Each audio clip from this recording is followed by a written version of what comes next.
let's do our final panel of the night. I hope they're here. Half of them are gone. Oh man. I don't know, they're out getting booze. That's not my fault. We need Andrea, Erica, and Angela. All right, hello ladies. Woo. Mic check. Mic check. All right, so let's start down here. And have you introduced yourself and tell us where you work? Hi everyone, my name is Erica Sinkvik. I work for Amazon Music, specifically Amazon Music for Artists. My job is to help connect musicians with ways to make money on Amazon. Are you guys sensing a theme? Yeah. I'm Andrea Slobodian. I'm the head of technology at ADA, which is the independent arm of Warner Music. And I also oversee Level, which is our DIY platform. And before that, I used to work at DistroKid, so I know a little bit about DIY distribution. And now I'm on the major label side for the first time. Yay! I'm Angela Womack. I'm the lead product manager for CD Baby.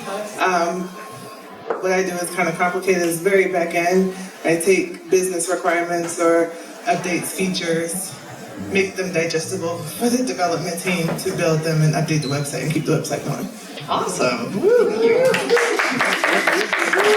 So I wanted to do a panel about new technology with these amazing ladies because when I used to run Kill Rock Stars like about 10 years ago, I started getting these emails about from these people who just showed up in the music industry one day and they were like, I have the most amazing thing, you're totally gonna need it. And it's like you text this number and when you're at a show and then you get a hat. And I was like, and they were like, and we just got a $15 million investment from somebody. And I'm like, what? Wait, I want $15 million? What? I don't have that problem. What's going on? So I feel like there was a while there that new technology was coming into the music industry and it was just totally not useful, right? It was just it was solving problems that we didn't have. Right? And I think it was mostly tech bros and guys who got investments and they were like, we can solve all the problems in the music industry. But Portia, I have a great idea. Exactly, right? I have a great idea for something that nobody needs. Your catalog to get it off the ground. Exactly. How about if you give us everything you own for free and we'll make sure every fan can, get a beer koozie or a hat. Exactly. It was really crazy. But things have changed. That's the most amazing part to me, is things have really changed. And people are coming into this industry, they're having some respect, respect for the industry, understanding the industry a little more, and they're bringing products to the marketplace that are actually useful and are solving real problems for people. So now we're going to talk about NFTs. We are 100% not going to talk about NFTs right now. I was like, when I brought that up to Andrea, she was like, why don't you want to talk about NFTs? I was like, because I want to talk about technology that everyone can actually use. But Andrea had feelings about it as well. So. I don't have that strong of feelings about it, but I feel like it's at least worth talking about because I think a lot of artists are wondering if they need to be in the NFT game, so I just at least wanted us to be able to say no. You don't in the NFT game. So I think the three of us kind of agree on that. But it's really kind of a solution in search of a problem. In theory, the world of crypto could be so great. It could actually be this decentralized way for artists to make money and you would never have to deal with any middlemen. And if you cut out all the middlemen, that would be great. But there's just not the adoption from the industry for music to be monetized in that way. So right now, anything that's NFT or crypto based is a marketing campaign. So I think as long as anyone who's thinking of going into NFTs knows that it's just a marketing campaign, then you're fine.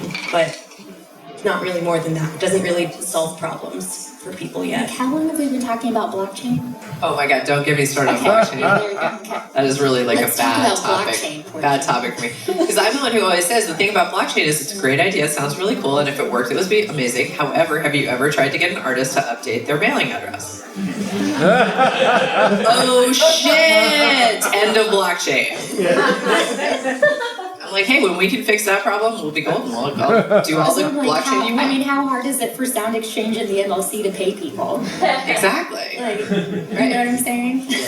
So anyway, these are the new techs that we're not going to talk about. What are we going to talk about, ladies? You guys have already figured this out. Well, one thing for CD Baby, what we pride on is educating our artists. I know so many of you use CD Baby. We hear positives of our submission flow and how much information we do provide and do give, and we really take pride in that. We really take pride in all of the, as many details as we possibly can without getting complicated, and we take pride in offering tools and services so you can have the ability to market your release like a major artist does, or get any opportunity that you could possibly get, think licensing, etc. One new tool that we'll launch on cdbaby.com very soon is from our partner Foundy, and it's called the Manage Ads program. And it's going to be really simple and quick. You let us know how much your budget is. They'll design the ad for you. Boom, get it out to sites to help promote and advertise your product. So that's one new tool that we have. But when you are in the flow of CD Baby and you do put out your release, we do have a whole tools and promotions page where you can find different companies, get Bandcamp, get access to all these different resources to help promote your music. Yeah, I feel like promo tools are like, it's the one area where I see a lot of new companies emerging and trying to get artists to buy into it. Like even, I mean, what's interesting is like even Spotify is now investing in promo tools for artists and like teaching artists how to advertise for themselves.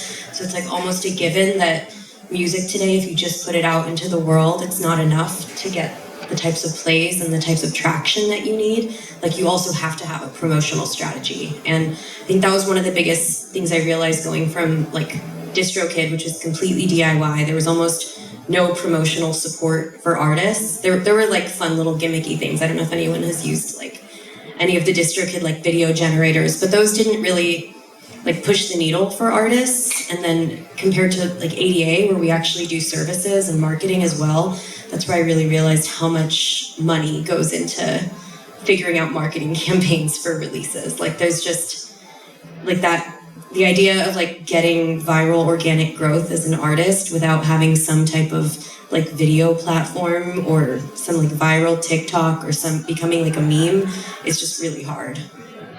We talk a lot about voice. So in Amazon Music specifically, a lot of people, particularly during the pandemic, using voice technology, to listen to any music, anytime, anywhere. But there's also a lot of fun things that artists can do with voice technology that's completely accessible and free to you today. So like I said, I represent Amazon Music for Artists specifically. We're a scalable platform to help you, self-service and take advantage of all of these tools that are available through Amazon and try to help make sense of this wild and crazy, big global world that we're, all trying to live in and are connected to each other, through the internet. And so with voice technology, you can record an audio liner today and it'll go up on Amazon Music on your artist profile in 24 hours, and it can be up to 3 minutes long. And we're constantly hearing like artists want to be able to directly communicate with their fans, and it's like, well, here are the tools, use them, experiment with them. Intros, new release intros, same thing. It's a short 15-second, hey, this is, DJ Chixie Quap in the audience, listen to my new album, that kind of thing. These are all available to you today, and it's really fun to see what artists are doing with them. Artist follow campaigns, I could keep going, so. And one cool thing about using the DIY submission service is like these for artist platforms, Spotify for artists, Apple for artists. We connect directly. You guys don't have to worry about trying to get, like, how do I get this? How do I get my account? We send the metadata, the information over to the platform, help you get your artist page verified so you can get this back-end information. This is the first time ever where you have that information in your hand on your phone. You pop open the app, you can see how many plays that you've had for the month or the week or 7-day period, or what playlist that you're on, if you got it on any playlist. So it's really cool. And going through our platform is an automatic process for you if that's what you decide to do. I think, I always say the music business is a patchwork of historical accidents. should make us all feel better all the time. But one thing that has really happened in the last 10 years is we've really seen a shift in, especially the tech companies that have come into our space. Like I said, in the beginning it was these dudes who were like, we have a solution to this problem that you don't have. And those people have largely gone away. Like, I remember one time going to Red Eye, which was where Eric and I first met, our awesome distributor in North Carolina. And there were two guys from Spotify there. And they were both like 24 years old. They were both like super muscular and wearing those like muscle t-shirts so you can see their muscles. I think it was a deep V. Oh yeah, they were, and they were, we're like a punk alternative label, and they did not know what we were playing for them at all. It was very embarrassing. And later at the bar that night, I was like, so, what did you used to do? And they were like, oh yeah, I was in investment banking. And I'm like, yeah, clearly. But it's like those people aren't there so much. It's like we've been repopulated with real music people. It's like the big companies have started to truly hire in the last 10 years people from our world. And I feel like that has changed so much. Like you said, Spotify is now creating tools for artists to use for real. Like they're actually trying to help. They're not just trying to take people's money, I think it kind of speaks to how much easier it is for artists to build their entire careers from their bedroom. Like DIY isn't just like a trend. It's like there's so much power in DIY. I mean, that's frankly why Warner hired me to work at ADAs, because they realized that DIY artists have huge amounts of power, and so many artists don't really need their labels. And like, even like you kind of mentioned, I mean, it was really funny, but like when the tech bros are trying to sell apps to you, they're basically just trying to get access to your catalog for free, or they're trying to get access to your fans for free. And I think really though, what that tells us is that artists have so much power because you have your art and you have your audience, and that's yours. And I think it's so much harder for like middlemen to get in there and take that from you. So the DSPs have to like go direct to artists as much as possible. And the only reason like the distro kids and the CD babies of the world exist is because operations and like metadata management and all of that is just so freaking hard that like Spotify doesn't want to do it. Like they tried to build their own distro, and then they gave up and invested in DistroKid instead.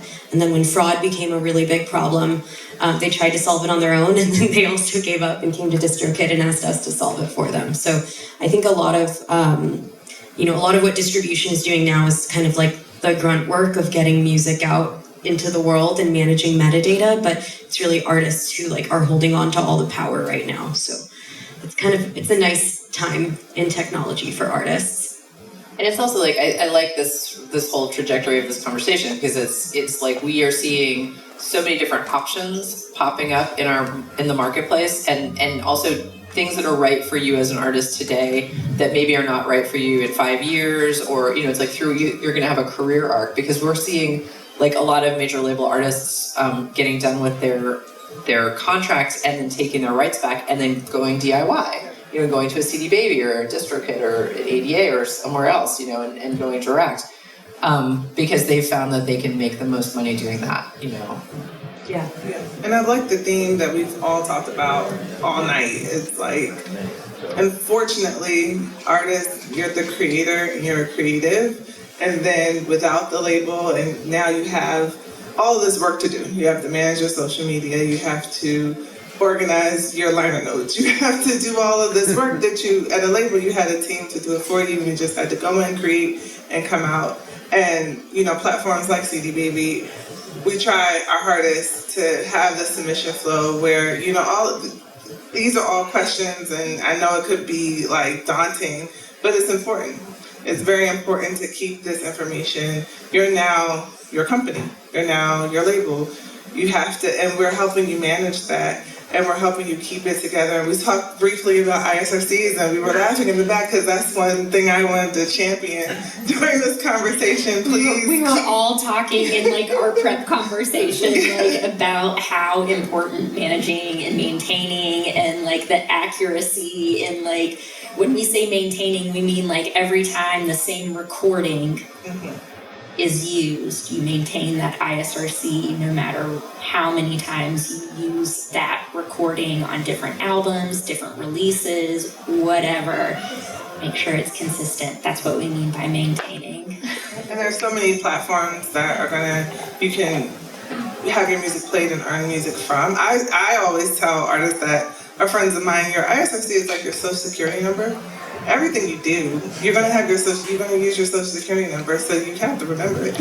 Like, you're not gonna apply for a loan. It's like, oh, I don't know what my social security number is. And that's the same for your music. You have to have your metadata, and you have to have it organized and kept somewhere where you can reference it properly. Because if you don't, and you go to us, you go to ADA, you go to DistroKid, and get a different ISRC assigned to it, then all your metadata gets messy, and then you can't keep track of this one song here and how it's progressed, and your streaming and making sure that stays onto all the platforms. The ISWC is your composition. That's different than the recording. So if you have a live version, a demo version, the studio version, the remastered version, these are all different recordings of your ISRC. Sorry, Portia, I tricked you. This is actually a panel about metadata. Let's do it. Everything is actually a panel about metadata. That's the secret. In the music industry, it's all metadata.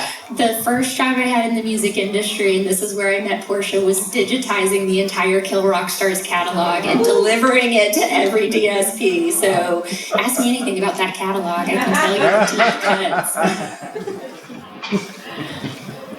I have a question. Sorry. When you said ISP and you said it was multiple recordings, you mean that's the one ISP for the song, or each recording? Each individual recording, ISRC, sound recording. Yep, Okay. that's the way I remember it. Okay. ISWC is for all four? Is the composition. Okay. So if you were to write, Jingle Bells down, Jingle Bells, no matter if I sing it, or if Andrea sings it, or if Angie sings it, we might have different ISRCs, but it's the same ISWC.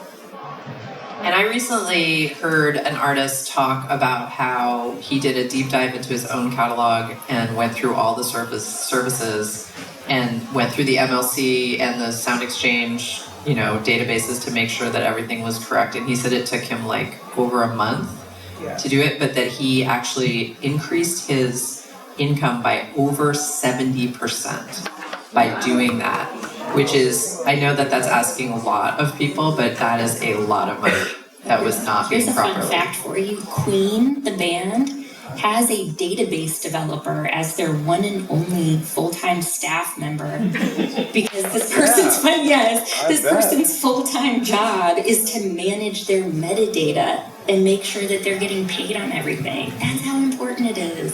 That's how important it is. I tricked you. I know you invited me to talk about technology, but I'm always ready to talk about this. And recently we managed to not say the word metadata until this panel, and I don't know how we did that. Normally it's like the first thing. We love you. I think one thing also worth mentioning is ISWCs aren't a number that you just get for free from your distributor. Distributors will always, DistroKid has a really splashy landing page. It always says you keep 100% of your royalties. A lot of distributors promise that, but that is just the streaming royalties. So you do still have to, you were listening to all the other panels, so you do still have to sign up for Sound Exchange and MLC and everything else to make sure you're collecting the rest of your revenue, because you won't naturally get an ISWC from your distributor. Your distributor isn't incentivized to protect your works, they're just incentivized to distribute your recording to market. But so I'm going to keep going. This is so important because no matter where your music is going, right? Things change over time. Portia and I met 10 years ago and we looked exactly the same. I think it was more than that, but go on. Who's doing math right now? But you don't know where that music's gonna go, right? The landscape's constantly changing. We used to, when I was at Red Eye, we would deliver to Xbox, right? So, and now look at how the gaming world has changed, right? That's a new technology in terms of people going online to play games. What does that mean for your music catalog? When that music's played in a game, or if you're doing, we did, I think it was Minecraft Music Festival, where literally we had artists that were doing a full music festival inside, Minecraft, but it was also streamed on Twitch. Think about all those different royalties that had to get paid to make that happen. So it's really important. So just like, what is your takeaway? So what's exciting about the current landscape, in technology? What has technology done for us that's exciting to you guys? I'll jump right in. Meeting listeners where they are, and making sure that you can monetize on top of that, or at least be credited so that people can find you. That's why we talk about voice technology. That's why we talk about gaming, Twitch, live streaming, live performances. The gamut is. The theme I see is really about meeting fans where they are and making sure that your music and your song credits are everywhere that your music is going as well.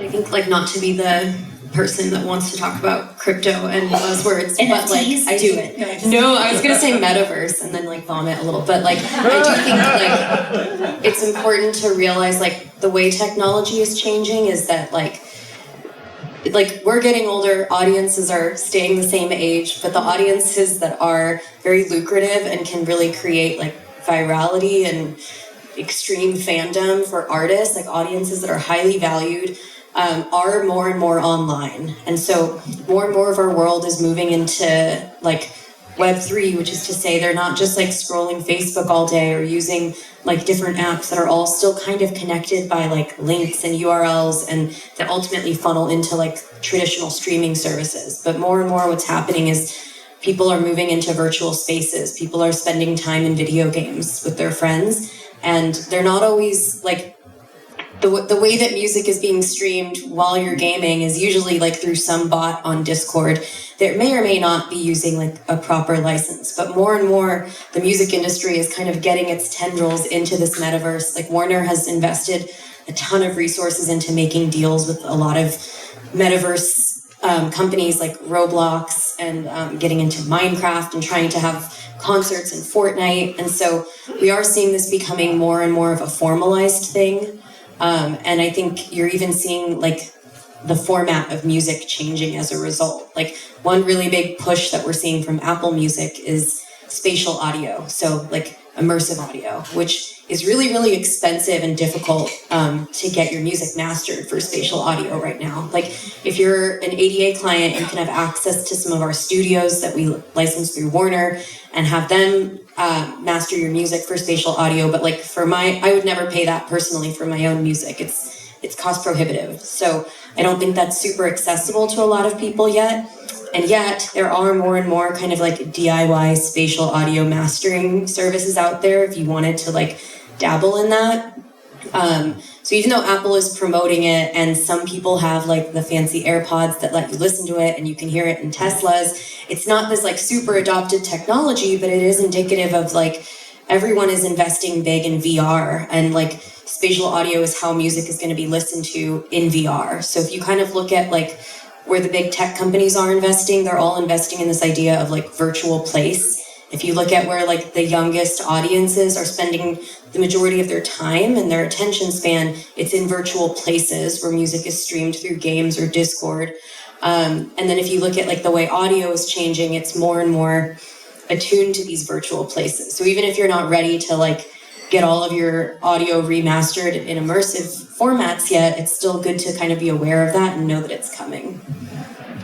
I think for me, piggybacking on both Erica and Andrea, what they've said is still meeting the artists where they are and giving DIY musicians a house and an opportunity where all of these things would still, you can potentially have access to them at CD Baby. I've worn many hats in the music industry. I've worked at major distribution companies, and I fight for the underdog. So I love having the opportunity for if somebody wants to just try it out, here's a platform for you.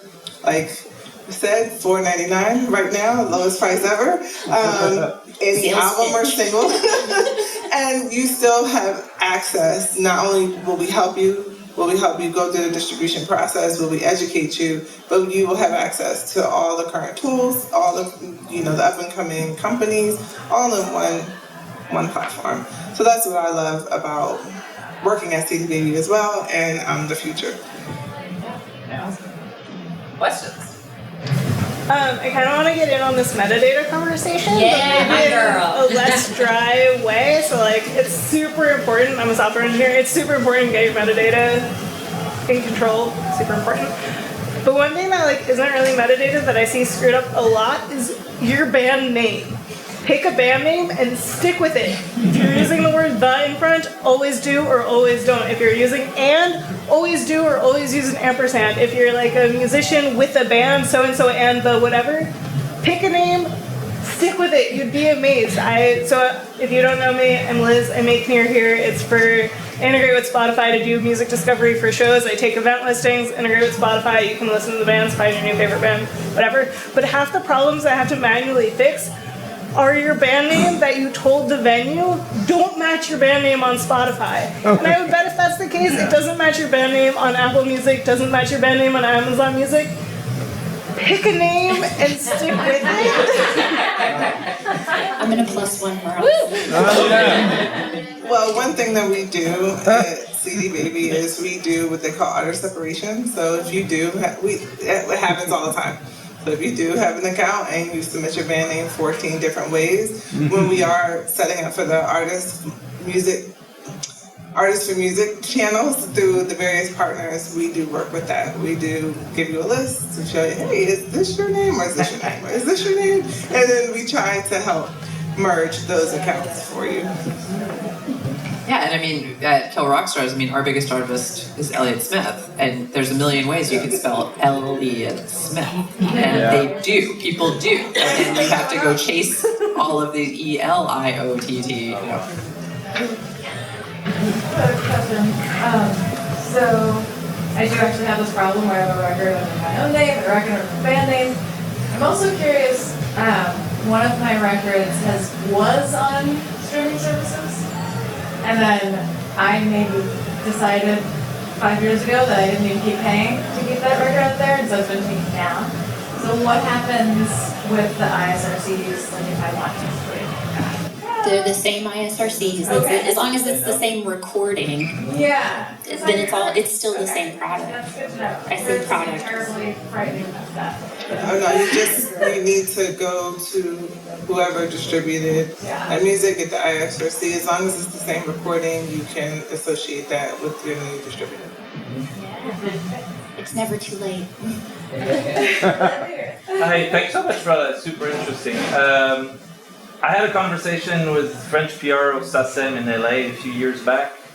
He was telling me how obscure the rights were in China for streaming services and all that. I wonder if you have any clarity on what's going on, because it's a huge market. It seems like TikTok's getting big too. There's a lot of streaming. Do we have a lot of clarity on, as much as we have in the US or in Europe, on who's streaming our music in China? So I'm going to take my Amazon Music hat off, and I'm going to come to you from Erica, Women in Music, X-Ray FM, you name it, any other hat. And just from distribution experience, you know, same thing. There's only, because China's a closed market, there's only certain businesses that can operate there. Tencent is one of them. Some some distributors have deals where they can deliver to Tencent. So find out if your distributor is delivering there. My music's with CD Baby. So does CD Baby get distributed? Does my music get distributed on streaming services in China? Because the market is getting huge. It's not a trick question. I'm just curious. That's one of those things where it's like China has been a tough market, right? And because when the guy from SACEM tells me that, right, all the companies are working on that. Like people are working on that, but no one has, because that's the thing. It's like we started this discussion with, you know, some rando dude wants to license your entire catalog to some service where they're never going to pay you. And what the music industry is now trying to do is not give its entire catalog to that dude. You know what I mean? So it's like China right now is that dude. Like, we don't want to just let our rights go. So people are trying to be careful and there's probably political implications with it too. Yeah. There's political implications probably. Sure. But like also we don't want to give our music to that dude. Okay, thank you. But you can check in your account when you have released and a record is out, you can go under your album and your members account, and it will show all of the distributors that and all of the platforms that your record has been distributed to. And also, what's the Chinese one then? Tencent. Tencent is one of them, and I think there's only Ten. like 2 or 3. Like the numbers? Yeah. And then our artist services department can definitely help and dive into your account more and let you know where everything is. Okay, thank you. Tencent. Yeah. Okay. Tencent. I'm sorry. If an artist finds that their ISRC is being used by someone else who is squatting on it and getting paid, what is their recourse? I don't think someone can squat on your ISRC unless they're actually distributing your recording, because like one of the things, so you guys should jump in if I'm wrong here, but like if I tried to steal your ISRC and release, or let's say I try to steal Johanna's ISRC because she told me that it's not up anymore, so I know there's no recording out in the Insider market. information. Yeah. And I try to release a different, like just a totally different song with that ISRC. That wouldn't work because you can't redistribute like the same, you can't redistribute audio with different metadata. Like you can't just mismatch an ISRC. I think I didn't connect it correctly. It's an existing piece of recorded work. It belongs to a particular artist. But the ownership or the distribution rights or whatever is being claimed, it's being placed or has been placed in the past by maybe someone who had connections to that product 20 years ago. Yeah. What can the artist do? Does the artist have standing? I mean, you can write takedown letters all day, but... Well, that's one good reason why I have a distributor. We're here to help with those distribution rights. I actually had a friend who, on the RIAA website, when you apply to get, you can apply for your own company to have your block number of ISRCs. Well, their intern used the example dummy code that they have on the page and didn't read all the other instructions and was applying that example dummy code to their whole catalog. Oh no. And my friend was like, Angie, I don't understand. We keep on getting these disputes on YouTube. So someone else did the same thing. So the process was they actually had a major distributor to help them claim that right. They worked with all of the platforms in that dispute. So that's one thing we will help you with as well. If you have a dispute and you have a distributor CD, it takes some time. You know, this particular person that I know, they had pretty big releases, so they went to the RIAA as well to get some help with it, but their distributor helped get all of the rights and the money. Because when there is a claim, and correct me if I'm wrong, when 88 has a claim for ISRC, CD Baby has a claim for ISRC, the money is like at a standstill. So somebody has to get it straight. So one of us is going to work on getting it straight and getting the money. There's a lot of other metadata that goes along with it. Yeah. I mean, there's the UPC for the album, the Universal Product Code, that represents whether that was delivered as a single, an EP, or a full-length album. There's the songwriter credits. There's who it was distributed by. That's a piece of metadata that the DSPs are also receiving and using to match. I mean, it's a lot, to your point. It happens because all kinds of crazy things happen if you can dream it or not. It can happen in the music industry, whether it's on purpose or an accident, right?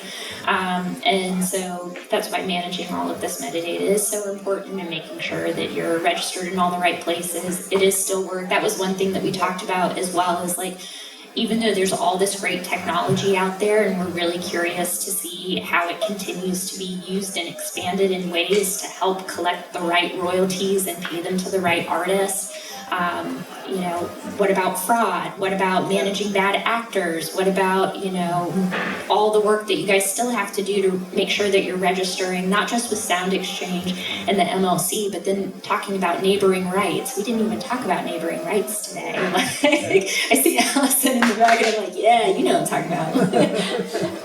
Yeah, and most companies have conflict resolution departments. Like the MLC and Sound Exchange definitely do. They're very well developed. But almost anything that you think of, there's a strategy in place for how to deal with conflicts. So I think that, you know, you should look into, like, if there is a specific, if you're talking about like a specific example, you should go to that. We actually did it. It was YouTube, and we didn't get anywhere. And the product has a distributor.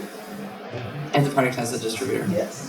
It takes a while. It's kind of complicated because the original recording that the artist made was distributed in this country by a company that was then absorbed by another company. Oh yeah. Who believes that they acquired the rights in some. Like I said, if you can dream it in the music industry, it's happening. Yeah, it was a cluster for sure. For sure. Thank you. So I have a question along the lines of everything that you three amazing people have been talking about. Say I'm a new artist. I get started with this. I run into a conflict. Which of the three can I actually make a phone call to and not have to access by email? Can one call CD Baby and actually get someone on the line? No, bring back the phone calls to CD Baby. They were so cool. The phone support to CD Baby was so good. I want to ask her this because I'm at that crossroads. Do I go DistroKid? Do I go CD Baby? And I mean, and I've got a full-length, very high-end, professionally recorded and mastered, you know, album essentially, but I'm old school. I was that studio musician back in the 80s that went through where somebody else paid for it, and I was just a hired gun. Now I'm doing my own, so I want to make a good decision, and if I run into something like these topics you brought up, how do I reach people besides waiting for an email that might take a week when I need an answer tomorrow? Well, we no longer have full phone support like we did, but escalated issues we will, you know, do some phone direct contact. Yes, we do have email. We do have our chatbot. We have a robust help center. Like, we spend so much time, and some of my team member, my whole team is back there. Actually, the product team. We spend so much time thinking about every single question that you might have, or every single thing that goes into. Very soon, we're about to launch the ability to for you to add lyrics when you release your product, and we are hammering that out. Like, what is the question? What is the problem? How can we help our artists this way? And our helps in the article. So no, we no longer have phone support. Escalated issues, we do have phone call. We will do direct calls, but our emails. They answer the email. They answer so many emails every day in our chat bot. Sometimes you will get a live person in a chat bot, but we work so tirelessly with our customer improvement department that handles our chat bot with every single answer to every single question that you can think of. But you guys have phone support, don't you? Yeah, I would say for ADA, if you have like a services deal, then you do get phone support. But those deals are they're not even sure like how those deals would get made. They're like, we have A&Rs who are kind of out there making deals with pretty large. Number 2.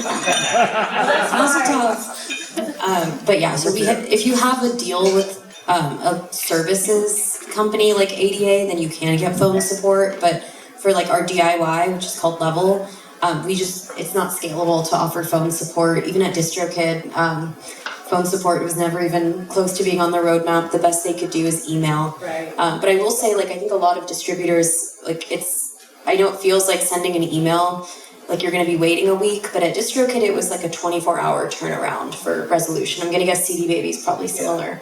We totally miss our phone support too. Like, a lot, we miss talking to our customers, we miss talking to our artists, but it's not scalable to answer as many people as we possibly can. Right. And like if you run into something, like say you're filling something out, you're new, you're going through the list, you're good at following directions because you're a business person and you have other things that are pressing that you require that ability. But say you get stuck and there's something you don't trust because if you make the wrong decision or enter the wrong thing, you could be in a legal conundrum. You know, how do you say, hey, I got to question number 5, but I don't know how to proceed from here and there's nothing in the FAQ, you know? There's so many resources out there. I mean, that's the whole thing is there's more people that are able to record music because technology now allows that in your bedroom as Right. opposed to having to go to, you know, a full-blown studio, which is also wonderful. Right.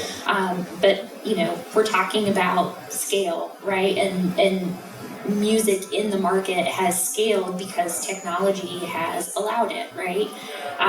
But that means that there's a lot of people that need to be educated on how the music industry that has been around for, you know, well over 100 years, at least in recorded music.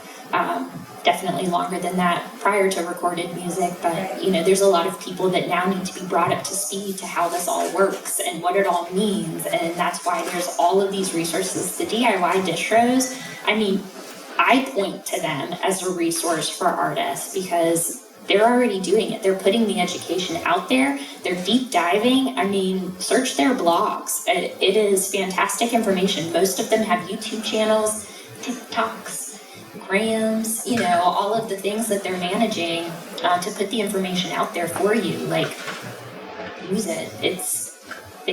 I'm like, I couldn't do a better job myself. Thank you guys. And our DIY musicians blog answers a lot of the questions, and our chat bot. Like, you could get, we create what's called macros. Like, literally, when you think about every step, if you're stuck, we've thought about it. We have a lot of musicians that work in our company as well. And they are independent artists, and they come to the product team and it's like, they're gonna get confused. I'm confused, like, explain this to me, and they work within us. So our chatbot is definitely accessible to you.